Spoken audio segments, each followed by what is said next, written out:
Mambo vipi? Kwa majina ninaitwa Bakray Baraka Madiani. Ni mwanafunzi wa taaluma ya mawasiliano kwa umma, lakini pia ni mwelimishaji kwa jamii kuhusiana na masuala ya salama ya mitandao kutoka taasisi sio ya kiserikali ya Mtandao Rafiki. Leo niko na rafiki yangu anaitwa Kauthar Abdar. Ni mwanafunzi mwenzangu ambaye tunasoma wote katika taaluma hii ya mawasiliano kwa umma au uandishi wa habari. So natamani kupiga naye story kama ndani ya dakika 2 tu, ili wewe mtazamaji wetu upate kitu ambacho kitakuwa na manufaa kwa maisha yako. Na ni kuhusiana na masuala ya habari. Rafiki yangu, kumekuwa na ongezeko la uzalishaji wa habari na vyombo vya habari vingi sana, kiasi kwamba kwenye taaluma yetu kuna wale watu wanaitwa citizen journalism. Yaani mtu yoyote mwenye uwezo wa kusoma na kuandika anaweza kuandika story au kuhabarisha umma. Lakini kumekuwa na ongezeko la taarifa za kizushi. Tunatamani kujua kwa watu ambao wamekuwa ni wapataji wa habari, wanatamani wafahamu aina za habari za kizushi. Huwa zikoje au tunapozungumzia habari za kizushi huaga ikoje hiyo? Tunapoongelea habari za kizushi kwa Kiingereza tunasema ni fake news. Fake news imegawanyika kwenye category 3.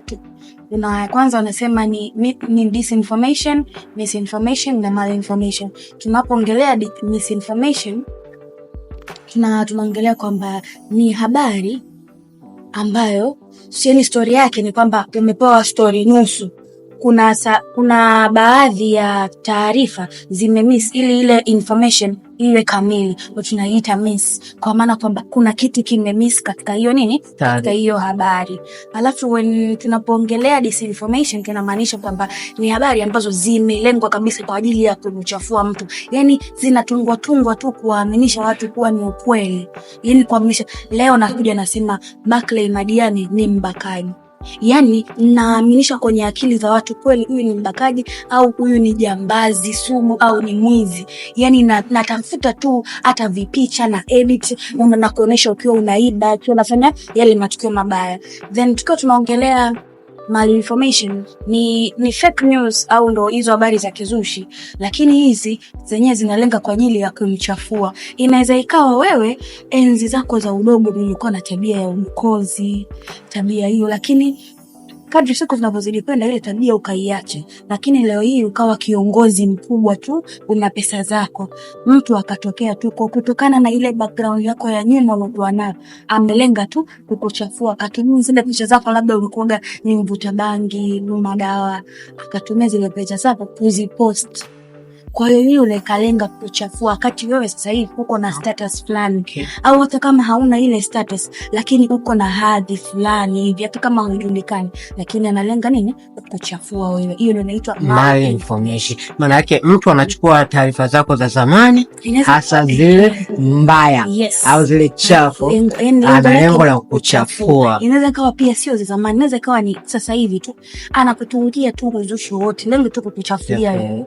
Kwa mantiki hiyo ni kwamba watu wanatakiwa wawe makini pia na taarifa zao, si ndivyo? Yaani ndio maana unaambiwa don't let your hii past yako ibuild vizuri ili sije ruin your beautiful future. Sasa hivi ishi vizuri. Achana na mambo ya media. Sasa hivi sisi tunachukua tunaingia TikTok, mara tumeimba, tumejirekodi hivi, mtu umevaa hivi, mwisho wa siku kesho anakushongozwa anapenda kuwa kiongozi. Watu wanafanya reference ya vitu vilivyokuwa wanafanya nyuma kukuchafulia sasa hivi. Yes. Malinformation, disinformation na misinformation. Malinformation inatoka kwetu wenyewe, maana yake yale mabaya yetu watu wanaamua kuya expose in public kwa lengo la kutuchafua. Akatoa mfano huko mjini TikTok, ndugu zetu wale wa I think ni tap your screen, something like that, kwamba unatuma picha au video ambazo zinakuwa zinaweza kukuchafua in future. Lakini disinformation ni mtu tu anakutungia uzushi, nalo ni kwa lengo pia la kukuchafua.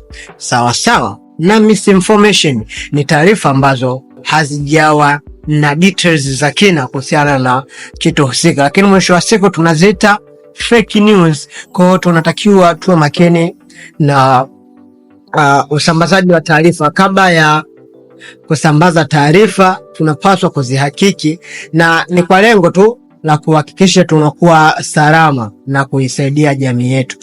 Mimi ni Madiani Jin, nilikuwa na rafiki yangu anaitwa Kauthar Abdora, na nyuma ya kamera anaitwa Shakila.